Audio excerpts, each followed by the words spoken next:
Everyone, welcome to this video. Today I'd like to quickly show you the game which I'm currently working on, codenamed Terror Hunter. It's a fairly simple game. You have to realize that I'm still in early development phases, so um, the core gameplay is there, but a lot of details are still under development. So yeah, as I said, it's still in very early development stages. Um, so I started developing this game because I wanted to have something that, or I wanted to give the player the liberty to play around with physics quite a lot in a level, and to give him a bit of a challenge while doing that. So um,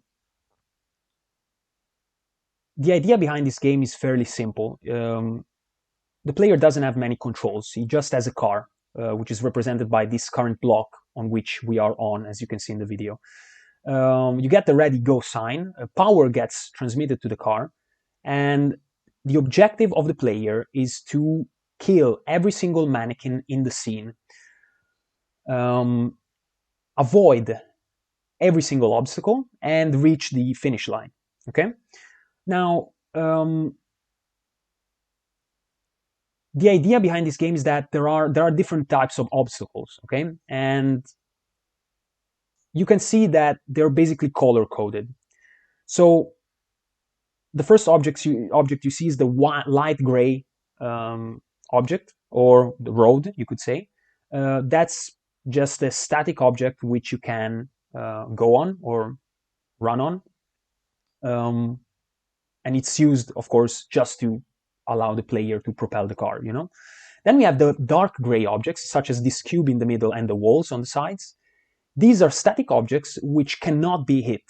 If the player, or if the car basically hits one of these objects, the player loses the game and it has to restart the level from begin.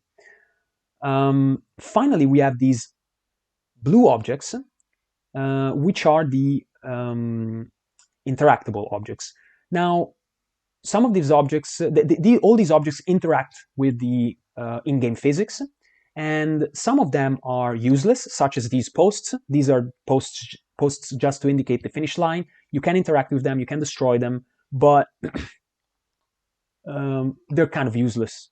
In the future, we'll have many more objects that can be destroyed and can interact with the in-game physics and can be useful. So maybe can help the player to actually kill the mannequin. So they can be there for a purpose, okay? Or maybe to make life more difficult for the player, okay? So you can still you can hit the blue objects. You can interact with them. It's just that they're not. Um, um, they won't make you lose, okay? So they won't make you lose like the dark gray objects. Then we have something that I personally think it's really cool. It's the dynamic blood. So essentially, when you hit the mannequin will get, of course, hurt, and blood will be generated by the mannequin. So depending on where you hit the mannequin, blood will appear on that exact spot, and blood marks will also be left where the mannequin hits, the road, the whatever the mannequin hits, a blood splat will be left there. A blood decal will be left. So here we get a hit on the wall, on the car, on the road, on the mannequin itself, and even on the post. So even on the interactable objects, we have blood which is released on because the mannequin hit the post on that point. So another cool aspect of the dynamic blood is that it actually changes in size, and it actually changes in size depending on how hard the mannequin hit the object. Okay, so if you get a very strong hit, the blood splatter will be very large. If we get a very soft hit, then the blood splatter will be fairly small. And yeah, this is a cool thing about the dynamic blood. Now, there is something I should say, and the blood decals or textures that I currently used are just for test. So they're just for test purposes. I'm not going to use them in the final game. It's just one single texture. And we'll be using, of course, a different type of blood and different bloods just to make the game much more interesting, you know.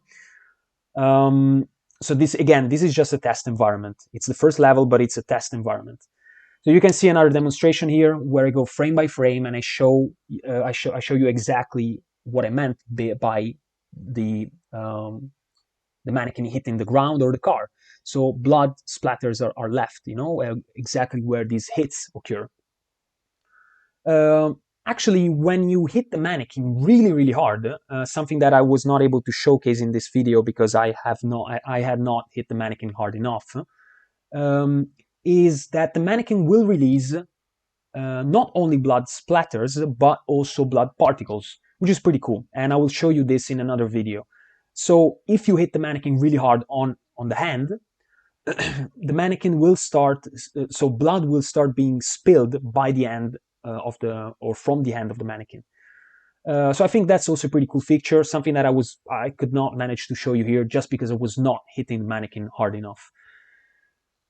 Apart from the dynamic blood, you can expect, of course, in the level to be many more mannequins in the future and many more interactable objects. The car, of course, is just it's just a cuboid shape right now, but it will be modeled, so there will be an actual model for the car.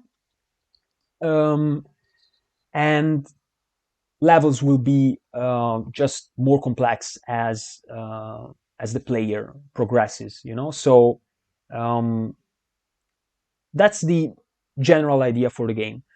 So, guys, thanks for watching. I hope you like the video and you're interested in the project. If you are, just stay tuned for future videos, and I'll keep you posted.